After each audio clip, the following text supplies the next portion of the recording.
Yeah, hi everybody. Good to meet you. This is my first time over here at Eastern.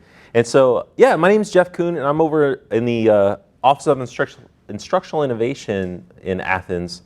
And, we kind of service a wide range of, instructional initiatives and plans and programs across campus.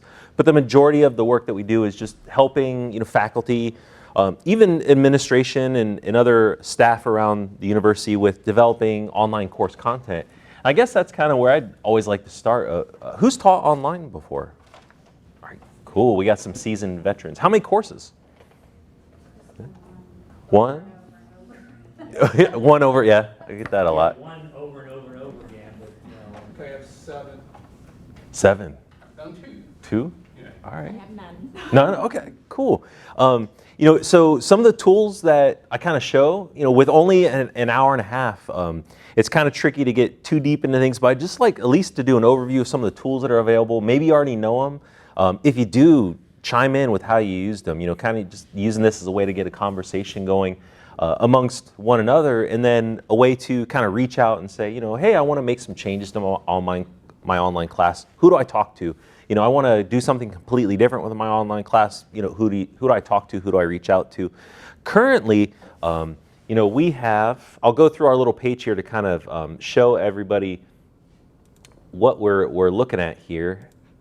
We have, so the Assistant Vice Provost for Instructional Innovation, Candy Morris, is our supervisor. But we have this instructional design team of folks who are distributed across the university. Some folks like Pa and Kyle here or Larry are with individual colleges. So the College of Business, HCOM, HSP, things like that. Others are a little more distributed. So like Jody and Becky and I basically just work with whoever needs the help. So when people reach out and say, hey, I'm looking to do X, can you help me out? We do. Currently, though, I am overseeing like regionals, helping out with the regional campuses. How that changes with One Ohio might be different. So maybe this time next year, you might be working with another instructional designer, depending on your department or college. But we have a variety of folks, and we have kind of two groups of people in the office. We have our designers, and we'll help with kind of the course content and building things out, developing out your ideas if you want to try something different. And then we also have our instructional technologists. So we have Audrey, and then, although you can't see him, we also have Todd down here. And they do a lot of the behind-the-scenes technology. So, if you want to try something with your course, but you're not quite sure how to integrate it into Blackboard or build it out, we can help you with that, and we may pass it off to them, and they'll do a lot of the construction of the course, depending on, the priority of it. And so things like that. So we've got a whole team of folks. We also have a production services team, though I'm not quite sure how it will work with regional campuses. We have audio, video recorders. We have people who can do editing and a little bit of graphic design. So you can add, some materials to your online lectures or videos, things like that. So we try to have a whole host of services to help people create more just engaging content, Just as I logged into Blackboard, we saw this article on the Chronicle of Higher Education, and I thought that was a great place to start. This is kind of where we spend a lot of our time with this is how do we move past a lot of that online course content that first came out when online courses really got going. It was, 52 minutes of voiceover PowerPoint, and typically we'll lose a student after about 12 minutes. 10 to 12 minutes. Thanks to YouTube and the way people kind of view online content now. So how do we restructure course content, move things around to allow for a little more engagement versus a traditional lecture, a traditional discussion board in an online class. So that's kind of where we're at in what I do so far. But I'm kind of curious what classes you teach online and how long you've been teaching them. So who is everyone in what departments and what do you teach? Where should we start? Well, Jay Morris and I actually had the first 2 online courses in the university. Really? We have the oldest courses. When were those? 97. Yeah, 97. Wow. Mine's elementary statistical reasoning, Psych 1110. Okay. So it's been through, ridiculous range of permutations over the last, holy crap, 22 years. Yeah. Has Blackboard changed at all in that time? We had Oh, our it wasn't own Black. platform. No, it wasn't. It was, Pete developed our own platform for Oh it. wow. Yeah, cobbled together, various different things a lot of the same functionality that's in Blackboard, but it was this for that and very, very disparate. Okay. So I've just done that one. All right. How about you? Hi, I'm Jacqueline Yon. I apologize for walking in a few minutes late. I had to get my son from one place to the other before I came to work. I am a assistant professor of education. Right now, I do a lot of blended courses where about an hour of my students' time is spent with the online piece. So like truly flipped lectures, video recordings, pieces like that. As we keep going through the One Ohio transition, we're looking to do more and more innovative things, especially since in my program, Middle Childhood, we coordinate across the 5 regional campuses. Like in the spring, I teach a course to 4 different campuses. So I'm really interested in things that move beyond, like you said, the reading of the PowerPoint slides and the just some more engagement things I can do. What I'm doing right now, my students seem to like because there's still a lot of in-class engagement, but I'd like to take it up a few notches. Okay. Cool. Who's I'm next? Sarah Megan Hayes. I'm in Communication Studies, and I've taught a class called Information Diffusion for, Oh, wow. I don't know, probably 7 or 8 years at least every semester. So, Okay. I started using, I kind of redid all the lectures with Panopto a couple years ago. Cool. And I think that was helpful. I also use a lot of videos and films that are posted. I am curious when you get to this. I've been, was called, one of those things where I answered my phone not knowing who it was, and it was somebody talking about a program called Packback. Are you familiar with that? Mm-mm. See, and it's some sort of discussion platform. And Oh, I think I got a call from did you him do too. that too? Aha. And I'm not quite clear. I mean, I talked to a guy for a while, and he was talking about it's kind of like a platform that you can use that basically kind of handles your discussion board. It helps sort of grade it and all this stuff. But there's a cost to the students.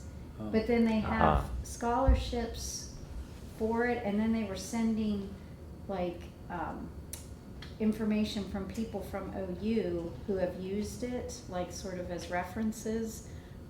But you got a call as well. Yeah, I got rid of him pretty quick. Yeah, I didn't quite. Sounds like you talked to him longer than I did. Well, yeah, It's not tied to Top Hat.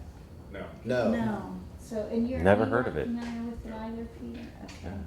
So Okay. I didn't know if that was a real thing going into. Not here. I The mean, techie doesn't know it, so officially unsupported is the term they always like to use. That Okay. is, we don't support that. So, Okay. yeah. sounds like Jim had the appropriate response. But there's a couple of tools out there though that can help kind of revamp discussion boards a little bit, and we'll cover those that are officially supported by the university and OIT. So yeah, we'll get to those. Thank you. Cool. I'm Warren Galbraith. I'm the interim associate dean here.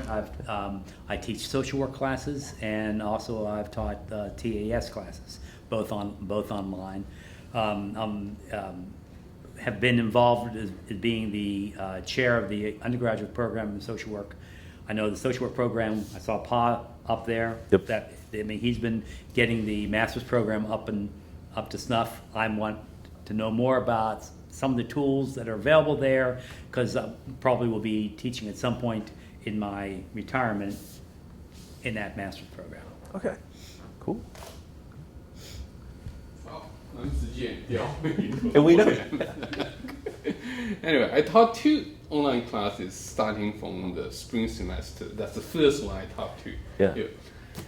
So the first one is stat class, which actually worked pretty well. Well, of course, I benefit of using a friend of mine's class in University of North Carolina as a template. So that might be why it worked pretty well. So I taught it in spring and in the summer. It went pretty good. But this semester I'm doing the survey of characters class, which is actually 1,000 level class instead of 2,000, that's a stat class. I'm trying to do basically the same kind of structure as the stat class, right? And in fact, I spend more time on it because I don't have template anymore. I have to actually develop everything myself. But it turns out that the result is very different from the stat class. Now, a third of my students has dropped. A third of them. So, and the first meeting is horrible. But what's really frustrating me is that 1,000 everybody should get at least, I think, 10 points easily, because there are a couple of places where I give them homework assignments. I wrote it specifically. This question will be on your midterm. I can't make it clearer than that. Still, like only, I think, 20% of people paid attention. The other 80% get 0 out of it. It's like, it's not, I didn't change it. It's really a crucial definition that you have to learn in calculus class. Okay, what's the definition of derivative? It's not a long formula. It's a limit notation, then there's a fraction. That's it, right? Yeah. Fundamentally, most of students didn't pay any attention at all. So this first I'm teaching this class, so there are definitely a lot of things that I have to improve if I get a chance to do it again. Maybe nobody will take this class from me again. And typically, with our office, what we tend to do is we will work with a faculty on the first version of the class. So we'll get a version out, teach it, you teach it for the whole semester. We'll kind of keep an eye on it and follow it, and then kind of reconvene at the end of the semester, like what worked, what didn't, and then maybe do a second iteration of it. So typically, when we talk about our office's support, we'll go 2 semesters of that course, and then it's like, all right, we're gonna step back, leave you alone, you do your thing until you're ready to do a big redesign. And so, something like this we may start with, it's a 1,000 level course, maybe that has something to do with it. How many of the students have taken an online course before? And kind of start to try to dig into what those kind of design issues are and see if we could accommodate, okay, how do we make the instructions clear? How do we, make this more attentive to the students? How do we get them to focus on this? And so try to work with you on those sort of problem solvings that sometimes is really mysterious. One of the challenges of teaching online, as you all know, is you'll send information out and then there's just silence because the students are doing their thing.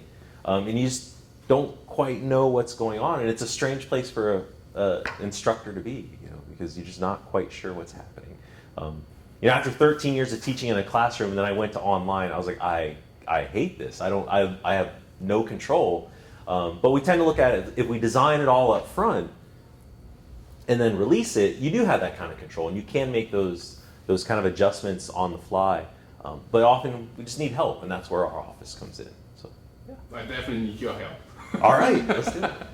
Yeah, I teach health and lifestyle of choice, but I teach it only in the classroom. So I am interested for teaching online, and then I come here for workshop, and then I see many problems. I don't want to be like in trouble in the first class, and I really expect when it's good time to start conversation with students, or because when we have in the classroom, we have face-to-face, we can respond right away. Yeah. And then we can control everything in the room, and if students keep quiet, we can walk and then talk to them. But in the online, I don't know what I'm gonna do, and then I'm glad I'll be here and then see many problems with you, and then many strategies that you're gonna use. I think this is the course. The course I think we could easily move to an online thing, and then be able to deal with that discussion, because I think there are ways you can get that, and they'll open up, because you're talking about some very controversial issues at times, and they can more likely share that in a discussion group than they would in front of their students, in front of their peers. But that's So don't be scared by my experience. Oh my goodness. Math is a very different animal from most of the subjects, and we also have the high standards among our regional campus. Both John and I actually, expectations actually over mostly what Athens expects. So And there might be a changes reason that they are doing so bad. It's because we ask probably more than they have expected or used to in a 1,000 class. But this Eastern campus, you take class for me. And when as we're kind of talking about these technologies, as we start to get into them, our approach is a little different. Although talking about the technology, what we really try to stress with our office is the technology comes last. Often when someone's looking to develop a course for the first time, they're like, I do this in my face-to-face classroom, I can't do that online. And we're like, wait. Like, let's try to do that. Like, you design the interesting course outcomes, you design the learning objectives, you design the activity. Our job is to figure out how to make it work online, right? Our job is to work with you to try to make that happen, and how we might have to massage that activity into something slightly different, but to kind of keep the spirit of what you like to do in your face-to-face class online. And we do that. We have this process called backward design, where we really work with what is it that you want to get to in your class. I mean, education, right? Education. And I And- tell them, this applies across, I say college professors use this too, and I have them look at classes that they think were back. Love that term. And so, I want to just put that out there before we go into the tech, because although it's handy, it should come last, and we'll figure that out. And we get a lot of questions about the types of technology that we support or don't support. One of the big ones, especially for distance classes, blended classes, things like OULN or Zoom is a big one. Everyone's like, I love Zoom, but we don't actually support that. So some faculty like to use it. It's basically like a Skype sort of conferencing tool. But since we don't have university support for that, we can't really help. Like if something goes wrong, we can't really help with Don't it. spend too much time on that, because Right. we're trying to get Zoom back in the picture. And OIT is really thinking about it. Yeah. They're considering that, and that's the last thing I want to say before we dive into this. One of the great parts about developing an online course now is OIT has really sort of started changing its philosophy to be more outward-facing and customer kind of oriented.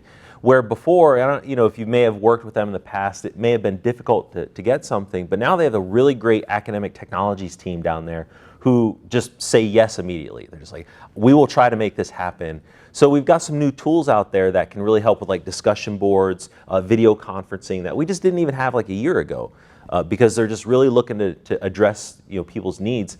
Initially they said, we don't support Zoom, but they've heard so much about it. They're like, maybe we're going to have to. Let's start looking into that. And so, things can kind of change a little bit there as well.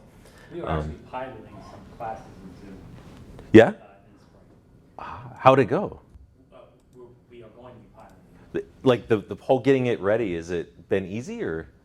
It's easier. I mean, it's just like, it's very simple. Okay. From what we've seen, we have used Zoom for some of our classes where OULN rooms were full, and they're teaching it by Zoom. Yeah. That way also. I'd be curious to see how that goes, because one of the issues that we're still trying to really figure out back in Athens is OULN. There's so much more demand for it now, and the regionals are really kind of like at that forefront of piecing together, like, okay, students over here, students over here, students over here, but how do we make sure there's more classroom space? How do we make sure there's more engagement space? One of the issues that we're having, like with blended classes, is students have the OULN kind of physical space, but there's no shared digital space to work in, so they can kind of collaborate. Or when you send your students out from the face-to-face to the blended class, online class, where are they working? Where are they collaborating and communicating together?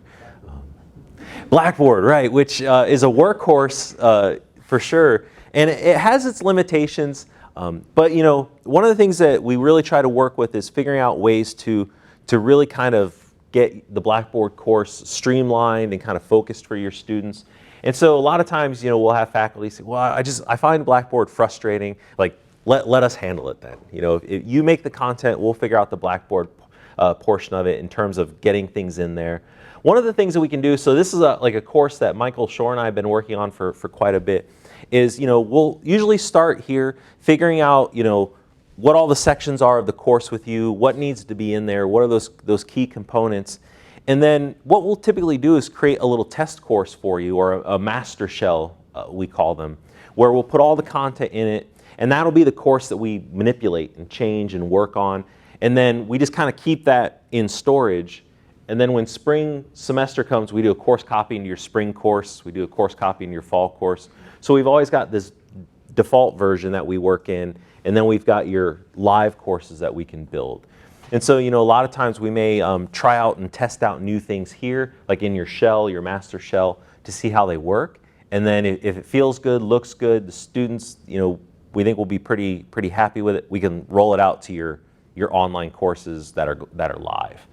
Typically, once a course goes live, we kind of don't like to touch them too much because you never know what may happen. So we'll work kind of behind the scenes a little bit, build things out. So for example, with Mike's class, we built this course and then just made 4 copies of it and sent it out. And so we'll kind of handle those things as well when we get into the course design process. But kind of going through things here. So we've got a number of tools that we can use with the courses, and the first one is Top Hat. Has anybody used Top Hat? What is it, and how'd you like it? Well, I've used it in a couple of classes, partly just over a couple of OULN classes, primarily for attendance. They have to, since it's almost impossible to actually kind of, when you've got multiple campuses, the way the system works, it's hard to see who's actually there. So I use it primarily for attendance, but I also use it for, in psychology personality, to kind of replace things I would otherwise be doing kind of live in the classroom, to have some engagement where, I put a thing up and all students can sort of engage in an activity to see if they're getting the idea, kind of a concept check kind of a thing. So Gotcha. I have most of the class, some days I haven't really been able to find a good way to use it. Because I would like to have them write something, and you can't really do that in Top Hat. Yeah. So sometimes it's hard to come up with something that you can turn into a matching or multiple choice or the framework of it. So most days I have at least one kind of activity thing that they do with it, in addition to using it for attendance at the beginning of class. Cool. Yeah, this is, as you just summed up, it basically replaces the old clicker system if you're ever in one of those classes where you kind of click in. Or if you've used websites like Kahoot or anything like that in your courses. Very similar. So the students, you open up your Top Hat, students can just log in with this code, and it takes you to that class. And then once they're in, you can take attendance, so everyone just basically says, present, or they grab their friend's phone and click present for them, if they're savvy. But once you go in, you can just basically start your presentation, and we can put up questions. And Pro, you get that engagement, especially if you have a synchronous class across distances. Everyone's in here at the same time, so you can put up a question. Students can basically jump in, start to answer, and we'll see those numbers, the yes and no fill up, right? So we can just basically take these live metrics of how students understand the content. One of the cons of Top Hat is, it does limit the number of questions. So you get like multiple choice, like a fill in the blank, very kind of quiz type questions versus anything more kind of media rich or graphically robust sort of thing. But you can do some short answer kind of things as well.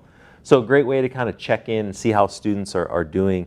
A lot of faculty have enjoyed using this with lectures. So as they're lecturing in a live, kind of distributed class, a synchronous class with different groups of students, they can just stop and ask questions, or students will have it basically as a sounding board.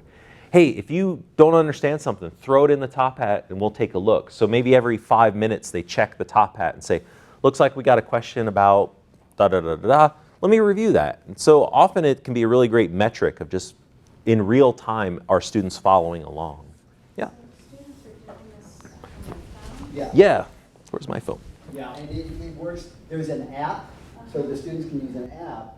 If they have if they can't run the app, you can just like text, send a text message to a number. It will give them a number and say text A, or Yeah. So it can go either way. You can either use the app, or you can just text a response to a phone number that it gives you. So they can do it either way. Now, is there a charge for the student to be using Top Hat? No.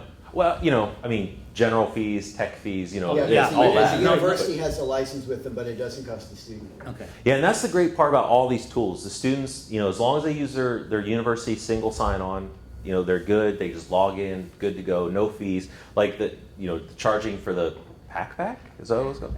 Yeah, things like that. It's, we're going to run into issues, right? Occasionally you run into a student who, for philosophical or financial reasons, doesn't have a smartphone. You can't log on to the Tomcat website, but they can do it if they've got. Yeah, if you got a computer, that's what I told the guy, but he didn't have a laptop either.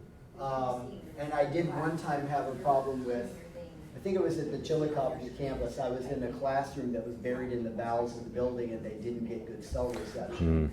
And they weren't smart enough to turn on, connect through the Wi-Fi, and I had students saying, I can't get into Tomcat, but all they had to do was connect to the Wi-Fi, but they didn't need to do that. And that's the great part about it. If students have a phone, they can use a phone. If they don't, they can use a laptop. If not, if they don't have a laptop, they could use a computer available in the classroom if it's a computer lab sort of thing.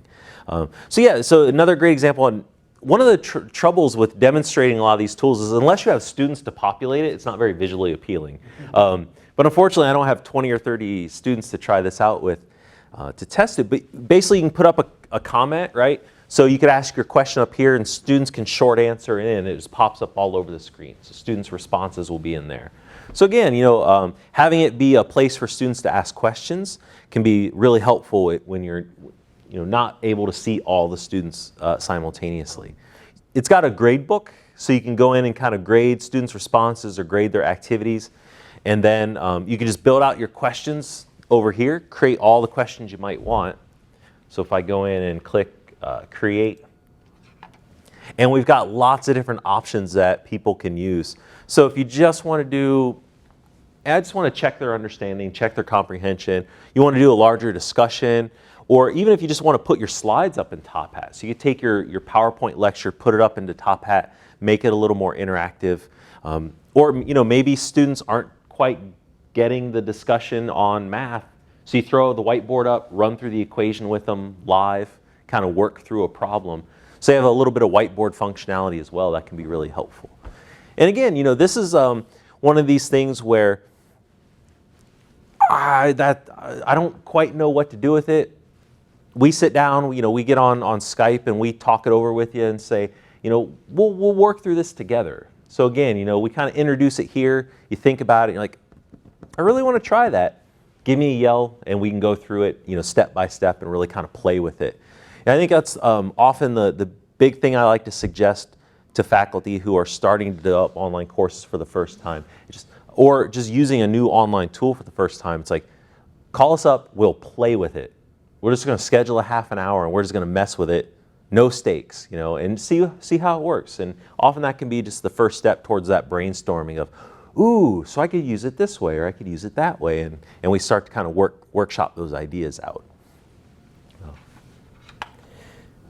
And then after Top Hat, we've got another kind of engagement tool that we use pretty frequently as a discussion board alternative is Voicethread. Has anyone used it? I've used it as a student in a class. I Okay. haven't taught with it. Okay, cool. When did you use it as a student? Did you like it? Seminary class. Yeah. It was, people were actually like writing sermons and practicing and commenting on watching somebody's sermon and like commenting on. Interesting. So what Voicethread is really just a visual discussion board. So traditionally, when you have your video lecture, you might put a lecture up on Blackboard and students may have to go elsewhere, a discussion board, to comment or engage with the material at all. But with Voicethread, you can actually put up a video, put up an audio, put up a reading, what have you, and then students can comment all throughout the document.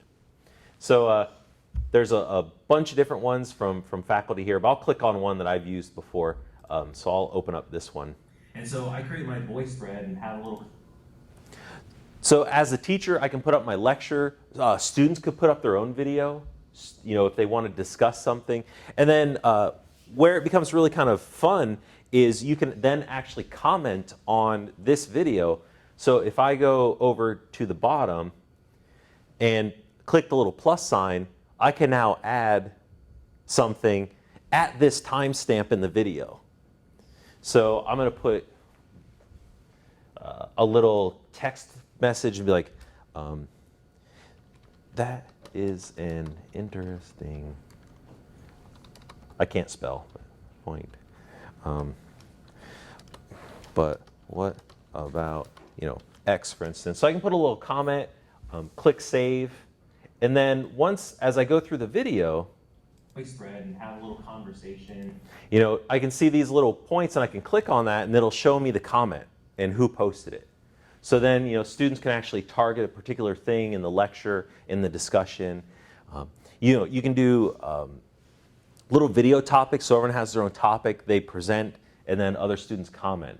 So I worked with a faculty who did this for a speech class. So everyone had to give a speech, and then everyone else had to kind of offer critiques and suggestions on how they could do the speech better. But they're like, right there, at this moment, your intonation changed, and X, Y, Z happened, things like that. So yeah. What technology tools do students have to have at their disposal to put videos in this? So what they would need is they can either have a laptop with a webcam, or just a webcam that is hooked in through USB or something like that. Or if they wanted to go through it on their phone, they could use their phone to do it as well. But basically, internet connection, mobile device or computer, and a camera to do it. Microphone too, sorry. Potentially use other smart devices as well, like a tab. Okay. Yeah. This would be really neat for education. Yeah, so you could, like if it's a Chromebook school or an iPad school that they're going into, they could, just use those devices. Yeah. And so again, one of the nice parts about this too is you can continue to actually build this out. It doesn't have to just be one video. So if I go in, I'll close this out really quickly. Oh no, wait, take that back, sorry. And I click plus, so I can see the comments. So if I click here, and so I create my Voicethread, and I can have all my students' comments right down through here. So I create my Voicethread and have a little conversation. Here's what I want to talk about. So right down the line, we'll see all of our students' initials. So whoever has commented, and you can actually just click each one, and it'll jump to that part of the video, so you can see who commented when and why, see what their comment is. And then you can actually build these out. So much like a PowerPoint, you can just basically create slides. So you can do video, then you jump to a PDF, then you jump to an audio clip or what have you, and just build out your little presentation, however that may look or you want it to be. Nice part is it's fully integrated into Blackboard, so you can actually go into your Blackboard course. So I won't bother Mike's class here. We'll go into our test course with him. And if you go into the content, and you can do like if you build out your content, you can actually just drop in a Voicethread that will automatically take students to the Voicethread website. So again, that's kind of a nice part too. Students don't have to remember Voicethread. They don't have to remember where to go. You just create the Voicethread assignment in Blackboard. When students click it, it opens up Voicethread for them automatically. So built in and ready to go. It could be put into your grade book quickly and easily too. So questions on that one? I know that went pretty fast, but yeah. Curious, I mean, I'm not formulating this right, but how do students know how to do it, I guess? Yeah. I'm not sure that everybody understands. If all you're having them do is watch a video and like comment on it and things, it's fairly intuitive and not too hard to figure out. I think there's an orientation video that Voicethread has that's targeting students from that side. Making stuff and putting it in. I think it gets into that as well. I think there's an orientation video. It's really not that. I mean, because I had to do that. I had to make a video and upload it and comment on other people's videos and things. So it's not that complicated. If they already know how to use the device and make the video, then it's really not that hard. That would be the hard part. If somebody didn't have a clue about how to make a video, Yeah. to get it on their computer in the first place. That would be the hard part, I think. Yeah. Like that, they'll figure it out sort of approach. So, sometimes work, but some students just need a little more support. And one thing that we have over in our office is we've got all that stuff sort of just as like boilerplate information. And so often, if we're working with you on the course, just grab that, okay, here's the Voicethread tutorial, drop it into like a tech support kind of section or a tool support section of your course. And then students can just watch the video, get a little primer, go do it. So we can put that in so they don't have to go anywhere. Just embed a YouTube instructional video from Voicethread right in your Blackboard, and they can follow along. Yeah, and often it's the first Voicethread assignment. You make it low stakes. It's only worth a couple of points. Like, hey all, we're going to be using it this semester. So this first week, I want you to make a Voicethread. If you mess up, give me a yell in the discussion board or send me an email, but here it is, play with it, and it's only like 3 points, 5 points, or something like that in week one, so they can kind of just get a chance to try it for the first time. Yeah, so we always recommend that. You can do stuff like students can also do stuff that's just audio, not video. So you can just have a voice recording that's just audio. And That a few students were like, I don't want to be on camera. I'm like, okay, just do audio then, or just put up a picture of what you're talking about. So that's why I really like, because it gives you quite a few affordances there. They could even call. They could actually call a number and speak into it and do a recording that way too, which I think was a really interesting choice on Voicethread's part to put that in there. So, yeah. Other questions on that one? So I think for most students, the tutorial videos you're mentioning and doing like one round, I think for a high majority of the students I work with across campuses, that would be enough because they get but do we have a second layer of the thing that can get overwhelming when you're teaching, say 30, 40 students in larger classes like this, is that you as the professor run out of time to be able to be responsive to the level they need if they're struggling with a piece of technology. Right. Which then comes across to them like you're asking them to do these things and you don't care, and that's not the case at all. You legitimately run out of time to offer that level of support. Do we have a second layer for the ones that are really struggling, or is kind of the cutoff, hey, here's your tutorial videos, and then you are on your own after that?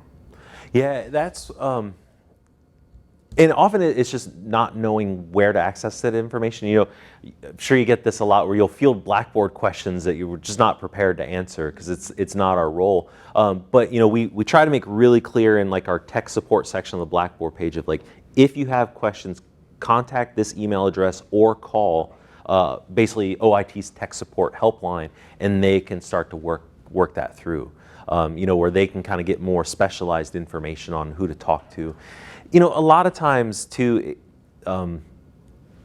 you may just email me, Jeff, I got a student who just didn't figure it out. I'm like, I'll write up like a little tutorial, like step 1, do this, step 2, do that. So I've got a few like little, just very like, number 1, click this button. Number 2, click this button. I'll shoot it off to you as a PDF and like, share that and see if it works too. Okay, that's fantastic.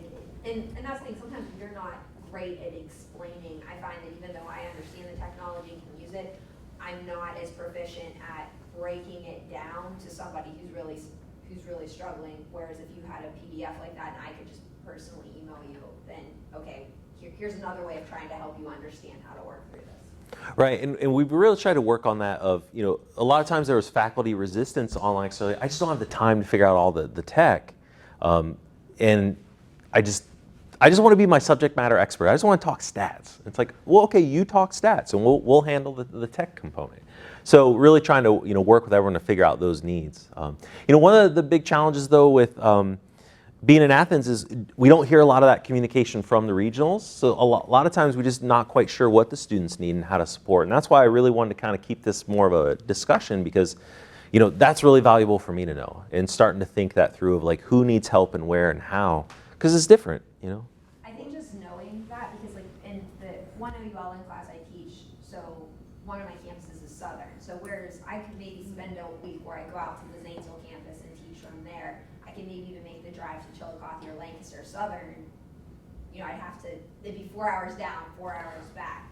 So just having I think us as faculty knowing that we have that second liaison, then it doesn't come across to, because it can come across to the students as you just don't care. Right. Because they're on the remote campus. Now, if they're repeat in your class and you've had them multiple times, that kind of ends up, they already know. Yeah. But when it's their first time and they're nervous about it, it makes them, nervous. So I love knowing that, because I would definitely use that resource. Yeah, and I can share those the piece of information with you of like who to reach out to when you have this problem, and then how do we kind of mediate those discussions that students may have. That would be fantastic. Yeah. And so kind of speaking of dialogue and discussions and things like that, one thing that I want to get to, and I'll go over this really quickly because it is pretty new. So we're starting to roll out Microsoft Teams across campus. Has anyone used Teams? Yeah? What have you used it for? Meetings. Okay. Yeah. And it's a little more chunky than Zoom. A little more. So it's Microsoft's basically communication system. And when Microsoft bought Skype years back, you can see Skype's influence on it when you get into the voice stuff. But one of the things that is really starting to kind of take off with faculty, and something we're trying to explore right now, is how do we use this for discussion boards? Because a lot of folks my students are burnt out on discussion boards, and so am I. Basically, I post a question, somebody makes the first post, and everyone just repeats that, and it's just not good. It's not a discussion. It's just regurgitating the information. And so what we're trying to do now is look to how we could use this to replace that. And basically, all Teams does is it creates your team. So you've got this large discussion group. So we might have, Math 1001 is the team, and then within that team, you can have individual channels on different topics. So I'll scroll down here just a little bit to the bottom.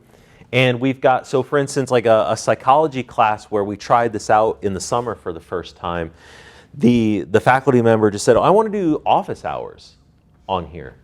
So basically, she had a channel for every office hour, and then students could either just discuss, they could just chat and put up a comment and she would respond, or she could say, hey, I'm going to be online from 12 to 1 on Wednesday this week.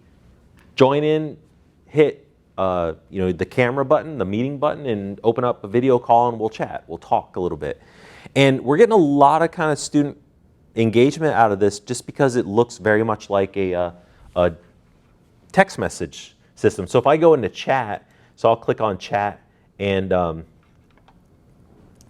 so we've got, for instance, Tracy Kitt, who is in OIT and handles Microsoft Teams. We're working with the faculty in political science, and we just can talk to one another. So she has a question, we can respond, and we know what's happening. So again, it looks a lot more visually rich than a discussion board. You can drop in emojis, you can add a GIF or a video clip or anything like that. And so looking at making this a possibility. Also, one of the things it has is it has like some other apps that you can add in. So if I go, where's my whiteboard? In here. But we can drop in all sorts of things. So there's a whiteboard functionality. There's a recording as well. So we're just now starting to work on something called streams. So when you create a video, you could record, and then it'll automatically put it up into Microsoft's kind of online storage system for video called Streams. And then you've got a video that you can share with students, send it out to things like that. And so Whiteboard is on the top. Communication-wise, then there's a plus button. Click that one. oh, is that it? Wait, hold on, let me go back up here. Yeah. Is that where it is? The other day. Because I know we had it. So let's see. No, it's not showing up. Whiteboard. Maybe they took it down. The other day. Yeah, It goes up. it's in there. That row there. One of the nice parts, though, since we have this open, is if you reference a document. So if you say, "Hey, take a look at this PDF, take a look at this Word doc," in the chat, it'll actually get saved in your files. So anything associated with your class content-wise will get saved right there in the chat as well. And so again, we're getting a little more of student interaction this way compared to the old discussion board. So a lot of folks are wanting to try this out and explore and experiment with it a little bit. And that's something that we can kind of help with and try out and field test it. The obvious disadvantage of this compared to like the discussion board built into Blackboard is the integration that has with the curriculum. There's the big drawback, right? So measuring the student activity in this is a lot trickier. Because it's not intended for instruction. This is intended for, my wife uses this extensively with her job. Yeah. And her phone is, I remember the sound that it makes. They use it, they've just been using it for about 2 months and it's really taken off. And in a corporate environment, it seems to work really, really well. But that's what it's designed for. It's not really designed for education. That was the lesson learned. So OIT rolled this out for faculty, admin, communication, and then first thing faculty do go, ooh, I'd like to use that in class. And then they're like, maybe we should try it. But getting it integrated into Blackboard it's gonna be a long process if it ever happens. But kind of to that end, they're starting to develop some assignment functions. We don't have it really implemented yet, but there's a whole section where you can actually just put class assignments into it. So there might be that possibility in the future. Yeah. One of the other nice parts about this is, if you set up a meeting, so if I decide to have a meeting, so I can go into my calendar, and I have all my calendar appointments in here, and then anything that is actually a Microsoft Teams meeting, so I could go in and right here up in the corner will just be a little button that says join. And students can just push the join button and it automatically launches the video and starts to launch them into basically the Skype call. One thing I've liked about the meetings we've identified in Teams is that you don't have to go looking for a Zoom link and all that kind of stuff. It's right there in your calendar. You don't have to do is click it, and you can set it up that way. Initially, when you set up a meeting, identify who you want to be a part of it, and it can be right there. And you're not hunting for where the Zoom link is. Right. And even if you needed to, you could actually just make a link to the meeting as well and email the students like, hey, our Teams meeting's happening now. Click this link if you want, or go to your calendar and find it. Virtual office hours kind of thing would be one of the more useful things with this right now. Yeah, seems to be the best approach. Yeah. We're also looking at some software, just starting to experiment with it a little bit, called Bookings. That's really kind of neat. And what you can do with Bookings is you have your whole calendar, but you can basically isolate sections of time. Say Tuesday and Thursday from 12 to 3, students can book time with me. The rest of my calendar is blocked out from them. Like, these are the only times I'm open. And so then students could actually schedule appointments in Bookings for a set time, but they don't have access to your entire calendar. So nobody's, scheduling a meeting at 8 a.m. on Monday or something like that. So it's kind of a way to fence off where you're available for office hours. You're saying you're working with that at this point. Yeah. Is that in the real near future? We see this? I think by like spring semester would be something we really kind of open up. What we've been doing with Microsoft Teams, because it's only been about a year or so since we really started kind of rolling it out, is we'll identify some kind of faculty who are really, failure comfortable and willing to kind of take a chance, a small class size.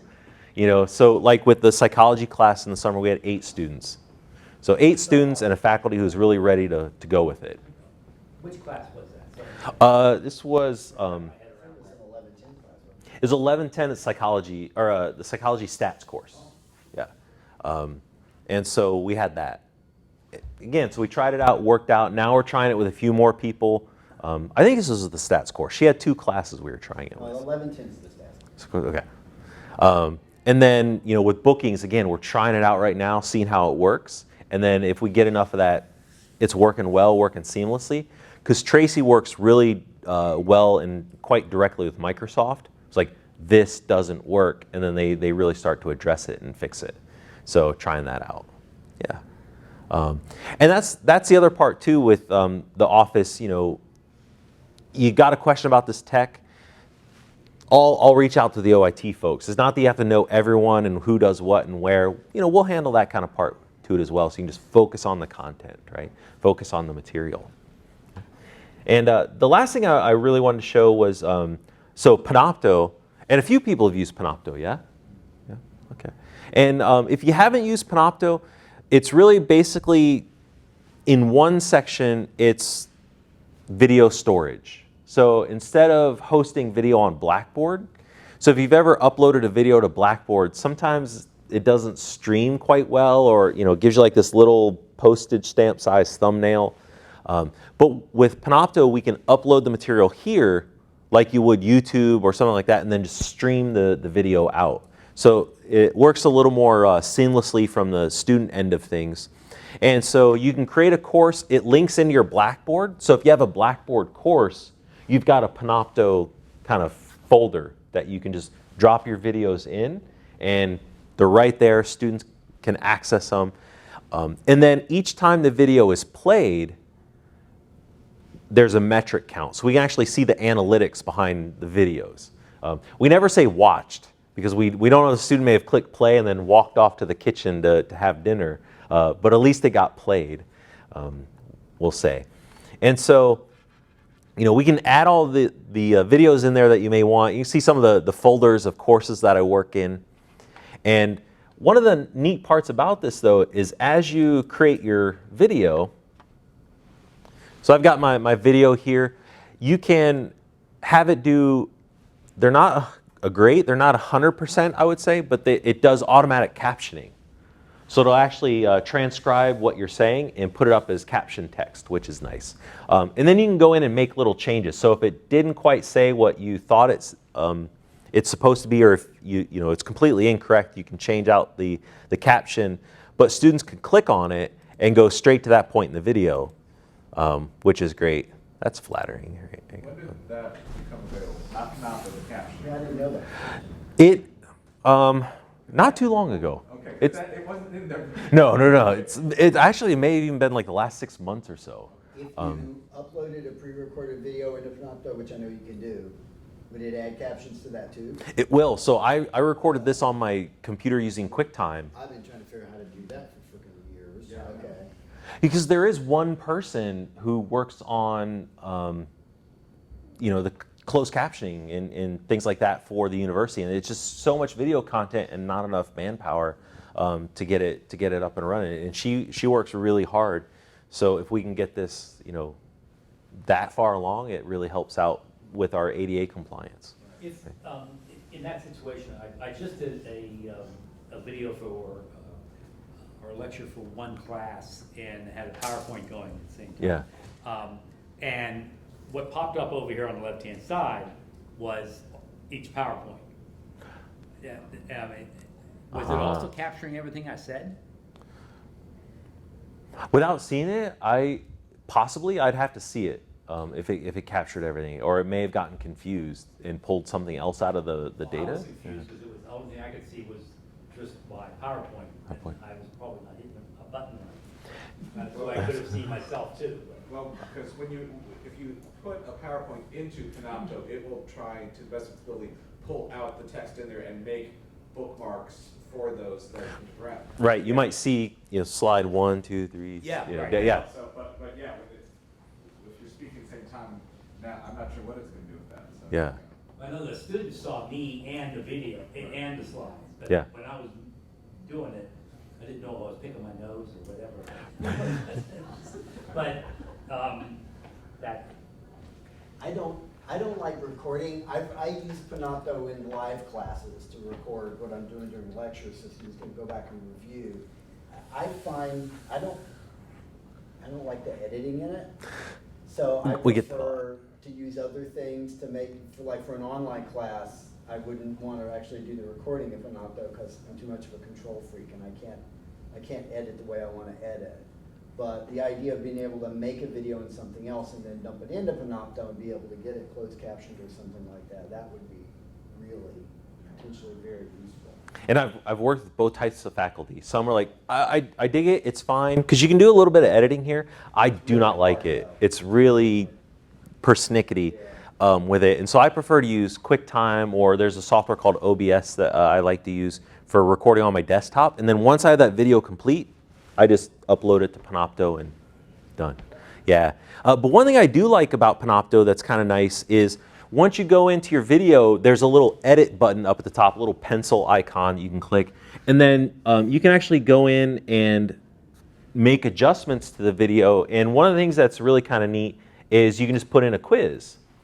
So I can ask quiz questions through the video. So students are watching, and then at minute, 1 minute 14 seconds, the quiz question pops up, and students have to answer before the video continues. So if you, again, you just want to check and see how they're doing. Not really high stakes, but are you paying attention, right? Are you following along?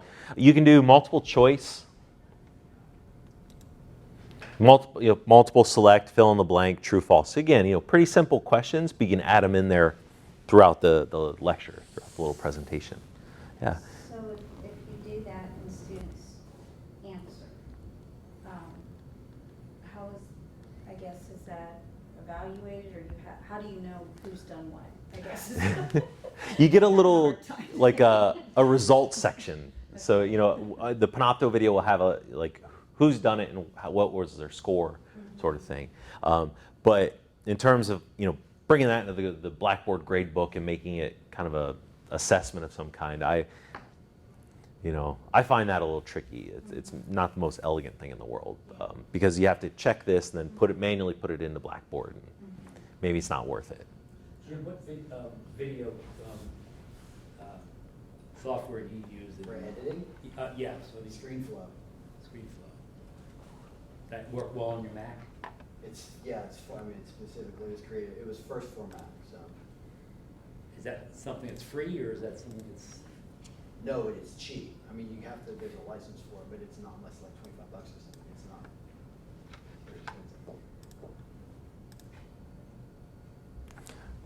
You can see I'm not a very engaging presenter because no one watches my videos. But if they did, I'm showing you no data, which is problematic. But you could actually see who watches your videos and when. So if you want to see when are students watching the lectures, you could check and find out. So there's a lot of interesting analytics behind the scenes with Panopto too that you can check out, and you can see how many times it was watched and downloaded, how many unique views. So once a user has watched it once, that counts as one, no matter how many times they watch it, and then how many minutes of content has been delivered to your class. So, hey, who watched the video? I asked that. No, only 2 of you did, right? Yeah, but my eyes aren't too great. How do you get to that spot? So when you're in your video, so I'll go back to my folder here, and I'll go back to my video. And so if you click edit, when you go into your videos, you can click edit, and then up in the top corner is a little bar graph, and that's your analytics. There's your bar graph. So you click on that, and that takes you in, and you can make those changes. How does this work in terms of carrying over from term to term? If I dump the video in and created the captioning for it and had some interrogatives dumped into it, little quiz things, whatever. Yeah. Can I use it this semester and I want to use it again next semester? Can I because I know you can copy things from one folder to another in Panopto. If I copied it over, would it come with all the bells and whistles? It will. It'll stay.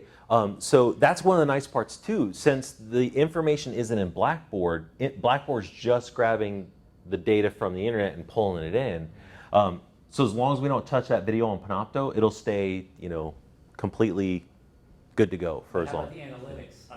Is if I go in there, a third course, I'm teaching a course, I've used this same video 3 times, where they go over it and click on the statistics for it. Is it only going to capture that class, or is it going to capture all 3 classes?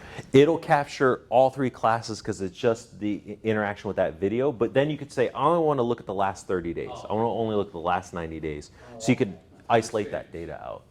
Yeah.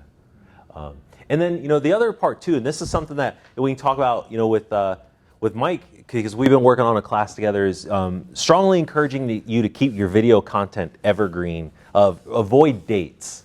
avoid kind of times where we just say week 1, just say week 5, because if you say November 8th, now we got to re-record, right? We got to do another edit sort of thing. So I found that you also don't show the copy of the book that you're using because it will change over time. And Yeah. had students Yeah. say, "That's not the is that the book I'm supposed to buy?" That's not the one I and we got." ran into that. It's And, like an unnecessary meltdown. Yeah, Doesn't right. need to happen.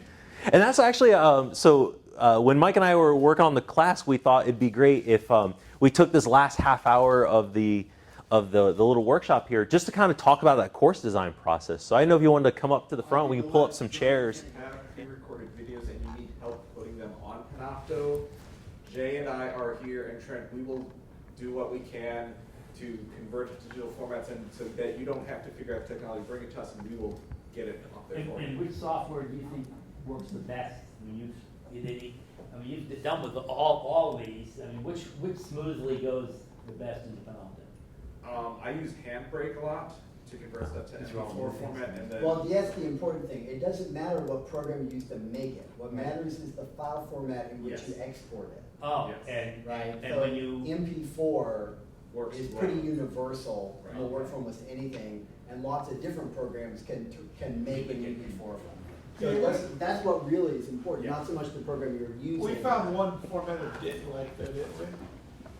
When we tried to upload it, it wouldn't do it. Now that was a year plus Oh, ago. so They've they've added a updated couple it. more formats to it since then, so. Gotcha. It still I think doesn't- before we it had to still do doesn't like- H.2. It still doesn't like real audio and real video, but real video streaming format is so old that, yeah. And I think that brings up the point, though, that maybe is a good place to start in this part is that's when we start to lose faculty. When the faculty are like, I tried to convert that video, I don't want to do it, forget it. I'm just going to go back to what I know to do, and it's simple because I just want to focus on the content. So when to contact the right people to say, can you do this? You can do in Blackboards, you can actually enable statistics tracking as a choice. Oh, okay. So Whereas in it's Panopto, it's Item by item, you can turn Yeah. on statistics tracking for particular So things. that would tell you if a student has clicked on the link to go see it, but saying it doesn't tell you how long they actually sat there and watched it. yeah, but Panopto, the data is always there. Yeah. But that would be per course, so you do it this time, you can just see for this course versus 30 days, whatever, but you can get the data both ways. Is it retroactive? I just did on. No. I can't go back and see what. No. It doesn't start recording, turn it off. It doesn't start tracking until you tell it to start tracking, Okay. so it doesn't have the old stuff. So yeah, I thought we could talk a little bit about the course design process because we've done it quite a bit now. We're veterans. Yeah. Does everybody know you? I'm guessing. Oh, yes. So how did this start out? How did you and I start working together? Well, I dabbled a little bit in this a couple of years ago with the minor course I was teaching occasionally and had a little consultation. So I sort of knew back in my mind, but it never went very far. And I think finally I was moved by one of Brad Cohen's messages about we can go on boldly to the future. And I said, this is the time to do it. And I got in touch with Candace. And she hooked me up with you after a couple of weeks, and we began to talk. And one of the things that was really good and makes me feel really good about the future is the fact that it didn't have to be, okay, now we do this, and now we do this, and now we do this, but there was an organic process. It was getting to know each other, what some options were, and talking about how we might do some revisions, and it didn't feel rushed, didn't feel final decisions had to be made on day two, but instead could kind of develop things and practice. And we had a lot of interaction over the summer. I mean, that was just regularly scheduled and ongoing, and a lot of progress reports and revisions too, which we did a lot. Yeah, and that's one of the things with our, working with our office, there are kind of a variety of approaches. Some faculty really like checking in. So I have one faculty that says, I want to talk to you every week so I get this done. And other faculty are like, you know what, I'm good. I've built some courses since the late 90s. I'm going to check in with you on this date. Hit me up, And so sometimes it's really hands-off because I think initially when we first started doing things with the office, it was, so you're policing my course? Like, no, academic freedom still applies. You do you. My job is just to make it help make it look good, right? And so I think that was the part, with Mike is we started brainstorming of what we could do, visualizing out the course, and it was really like, I want to do this in my class. I want it to be like that, and then for me to take it and be like, okay, I'm gonna go try this, and then we get back together like in a week, 2 weeks, and say, what do you think? And he'd be like, let's move that. I don't quite like that. I like this. And we start to kind of shape it the way that you really want your class to look. And so we went through a lot of those phases. Yeah, and some of it was just trying to accomplish the idea of better visual appeal and ease of editing for the long run. I have probably made a generous portion of mistakes over the years, things you get stuck in Blackboard, and you fix the problem, but there's still this underlying mess, if you will, that somehow there, things just get too long, you lose formatting, other things. And seeing your own course from the eyes of someone else who knows what you're trying to do, but can put it into pieces that you didn't think of or separate the order, and you realize, well, gee, that thing flows better, and somehow it becomes much more easy to edit and far more appealing. And oh yeah, it's something we're working on now for special topics. I wanted to bring up our other one because it brings up a good point of something that we worked on with the class, so the SAMS class that we worked on. And you see we have lots of tests. So we built a bunch of test courses to try different things out. And these are something that we can set up and start to run through. So very early on, created some content. You know, if I that's think it's- I 15, think you it's gotta like- turn it over. That's my brother butt dial. He's upstairs probably someplace. And one of the things that we did kind of early on, like as we started talking, was looking at how the items were structured, because Blackboard is basically a series of items. And one of the nice parts about it is if we make those items as small as possible, we can start moving those throughout a variety of courses.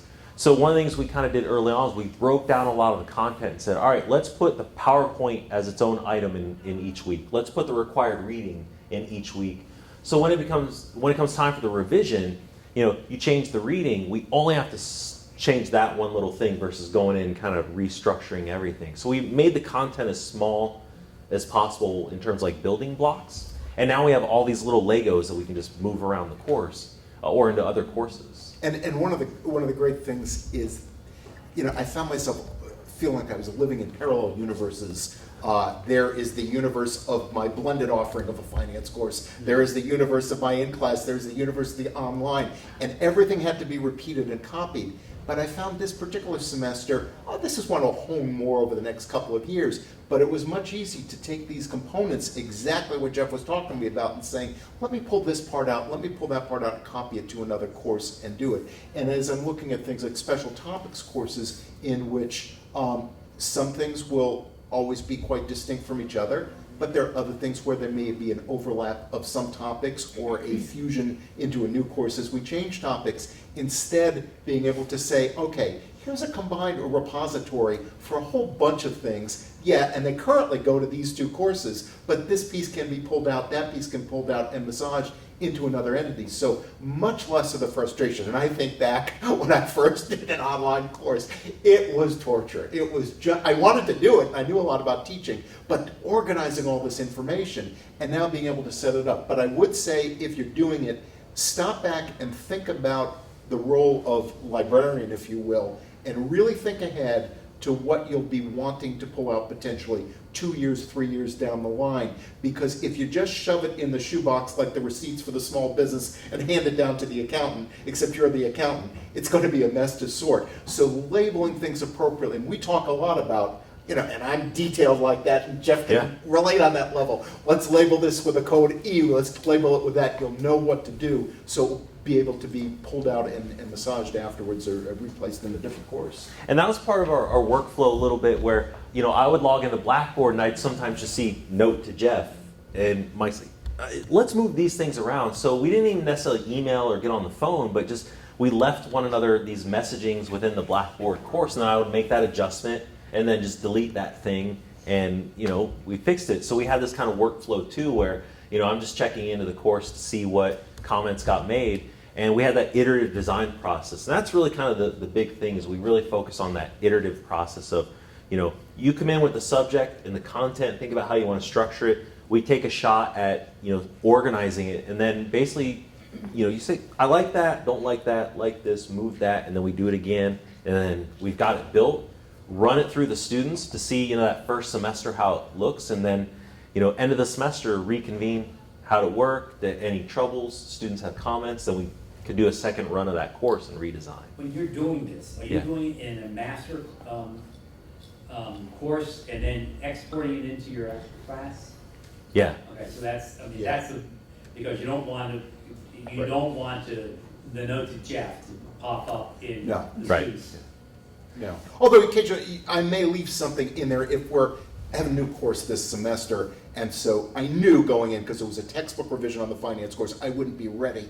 There might be things where Jeff would actually be jumping into the active sections and changing it. So you have to be careful not to make it visible, but it is a risk. And You've got to be This is careful. one area that we've had some difficulties in social work, because we've developed master courses. Yeah. And they're putting in instructions and everything, and the instructor says, you just course copy that over.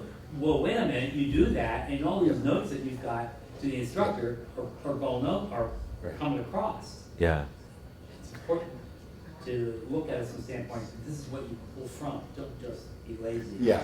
Course copy it And over. it can sometimes get a little messy. Like we built a lot of test courses to try things out, and then those test courses are where we should build out the course. That master course should just be the cold storage. Like don't touch anything in there, right? Just fix it. Students.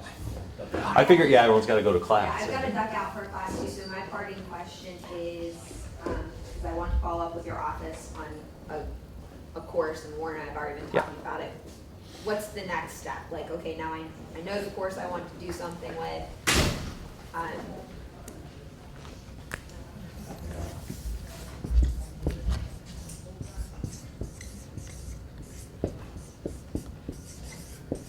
So, shoot me an email.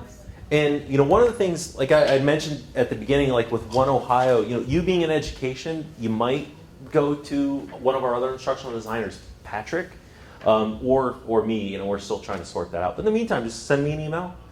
We have this kind of workflow where sometimes, like Michael, he reached out to our supervisor, Candy, and she assigned it. Other times, faculty say, hey, I know you're in charge of IT. and just they cold call us and we're like, sure, let's do it. So just email me and we'll Okay, start there. perfect. And Yeah. then, does your office ever, as we do things in education, sometimes we also, we have discussions, like what this means for the integrity of the course. So is anybody in your office ever familiar with sitting in with faculty when they discuss? You mean in terms of like the Well, we've done other things. We've just had a quick meeting of, yes, we are all comfortable that this is going to do what we want. yeah. But sometimes we need somebody who can speak layperson's language of, okay, this is what, for example, Voicethread, right? Rather than me trying to babble on and go, this is what I'm going to be able to do with this Oh, right. presentation. So I didn't know, I don't know how to explain it, but it's just our quality assurance check that we do in the Patton College to. It's not a tense conversation. It's a conversation for like, yes, we agree this is the right thing for this course, and Jacqueline's going to take the Right. lead, or so and so is going to take the lead. I didn't know if you've ever just sat in on a meeting like that and offered. Okay.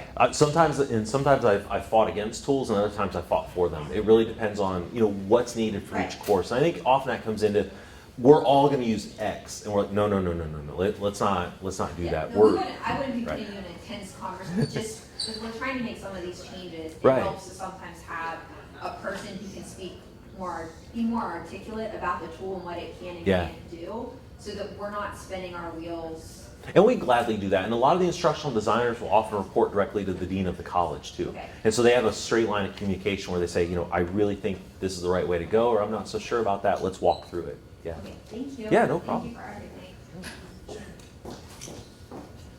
And so as we were talking, so we make these changes to these test courses, roll them out to the master course, and then just run them live and see how they go and do like redesigns after. And so what do you think was the hardest part about building the courses online? Trying to remember our communication sometimes. I mean, we did very well with those notes stuck to the mailbox that the spy picks up and goes to the other and got that correction. But you step back one level and say, wait a second, where am I? What do I need to do? And getting together in person, I've been down a couple of times this fall to meet with Jeff, and you could do this process without it, but what is wonderful is to be looking at it together on the same screen And finally, you've got your two minds together and you realize exactly we're talking about the same thing, moving in tandem. And by watching Jeff as he makes some things in it and then finding myself 3 weeks later, I didn't tell you this, but you probably know from seeing what I've done. I'm going in there and playing with HTML code and saying, I can make this thing look right, instead of looking at it and saying, why is it always a mess? And thinking, well, this is a little scary. I'm kind of liking this techie stuff. Hey. Because there's a translation. It's no longer that foreign world. There's somebody who's an ambassador who says, this is safe for you. Come in and dabble. And I know if I mess it up, it's okay. Because Jeff can tell me, if you've got a pinch, it's the first week of the semester, we've got staff there. I'm not afraid to get in and work all weekend and say, if something's wrong on Monday, I'll still be okay. Well, with the screen sharing that's built into Microsoft Teams, you could probably do almost the same thing without having to spend 4 hours in the car. And we've done it. Yeah, we've done it. Yeah. But there is something to that. Let's get a whiteboard and let's get a TV. Let's all look at the same thing and kind of that collaborative building process that's really kind of nice. And I think one of the other parts, though, speaking about this idea of courses that are being developed for like tests and courses for being live, last year in December, we had this upgrade to a new version of Blackboard that requires it being taken offline less often. And it threw off a bunch of links. Suddenly links no longer work because the file system got changed. And so everything was good, happened at the best time for the university, which means during the winter break, during the week before, like the 1 week everyone is off. And suddenly we're coming back in spring semester with broken links. And in that case, we were like building the kitchen of the house while the guests were walking through the front door. Students were coming into week 1 and we're building week 2 in a lot of courses trying to fix these links. So sometimes we'll just take a week, make it unavailable, work quickly and frantically to build it, make it back available for the students, and they don't notice. We just roll out an update that could be kind of that emergency patch. And that's where if something completely breaks, you'd reach out and we're like, all right, we'll fix it. Here's how we'll fix it, and we'll go from there. Fingers crossed that doesn't happen with our class. Yeah. It was if you had an old version of the course and you did a course copy into a new course. So if you made a course before December of 2018, and we're going to do a course copy, let me know ahead of time. I often ask, when was this course built originally, if you've already taught online? And so we may have to just be mindful of that. We think the problem is fixed, but yeah. And one thing I'd say is, you may have everything running pretty well and you need help on a particular technical issue, and that's fine and it's solved. But keep open to the possibilities that you can really make it more appealing, especially if it's purely online rather than blended and you have no other point of contact with the students. There's lots of things in the aesthetics that you might think of can't be done, but change. I mean, embedding a video, for example, so you actually see the first screen. It didn't have to be, but I think it changes the perspective for the students. If you're good at that stuff already, then this isn't going to make a big difference for you. If you're like me and you kind of think, I don't know how they get to that stuff, it's tremendous difference because you see some possibilities, and all of a sudden you've got a different feeling and a flow, and just the feel of the course has changed, I think, as a result of doing it. Yeah, and this, sometimes it can be, just as simple as that. Is it really dresses up the course when we take a link. Click this link to go to the video, and then we just bring that video in. So doing some embedding of content and making that content just more richly appealing. Even creating a banner. It's surprising what a little banner at the top of your page will do, where we'll say, all right, we've got the colors, just tell us the course name and all that, and then a picture that represents your class. And then our graphic design students will make a little banner, stick it right at the top of your page, and it's a nice little touch that we can do to just add that little bit. Be able to go back to change the buttons. I guess that was from ADA. You couldn't pick it up, and everything has to be black and white. Yeah, we had the ability to kind of change themes and templates and layouts, and they took that away. Does that ever go back? And that was is for that what? ADA reasons that was done? Because That's what I heard. Right? For a lot of it, it was readability issues and things like that, and so because sometimes people just pick the most garish colors, and you're like, that's not going to work, So yeah, a lot of that went away. Okay. Yeah. But any other questions or comments, concerns about building a class for the first time? Yeah, a little bit nervous, but I think everyone has an experience, and then I will get help. Yeah. And it's great to ask everyone, and I think my big suggestion, and this is the thing about with your class, we did it so far ahead of time. If you really want to do a course rebuild, Can we get a course together in a week? That's going to be rough. 8 weeks, 12 weeks, probably 6 months. That's beautiful. Sometimes I'll get a call. Someone say, "Hey, I want to build a course." It's February, and I'm like, "When's the course going live?" I'm thinking first summer session or something, and they're just like, "Fall." I'm like, we can do so many cool things. So the more runway you give, the more chance we have to kind of really do something. There's the good, fast, cheap. Pick two, of the good, fast, cheap sort of thing. And so we can kind of build these out with as much time or as little time as we have. But the nice part too, like with your classes, now we've built an infrastructure that works. And so the next class, we can really focus on highlighting it and making it, refining kind of the visual look or moving things around because the core infrastructure is just solid, Yeah, looking forward to each semester, I don't have that same sort of dread of, and for me, it's just usually, it should take 4 hours, but it's going to take 6 hours on 3 days in a row, and that's just reality for me. But now the feeling, it's coming down, it's tamer, and much more enjoyable to get in play and think about trying a few things, and if they don't work out, we've got a good base and we'll try something else. And there's always time to experiment and explore a little bit. Yeah. Any final questions or issues? Yeah, feel free to reach out if you're interested in getting started on a process or even just want to consultate. We do a lot of consultations where faculty just call for half an hour and be like, I just want to kick some ideas around. We totally can do that. And then no stakes. You'd be like, I'm not going to do it after all. Fine. Or you'd be like, I want to make a course. We'll do that too.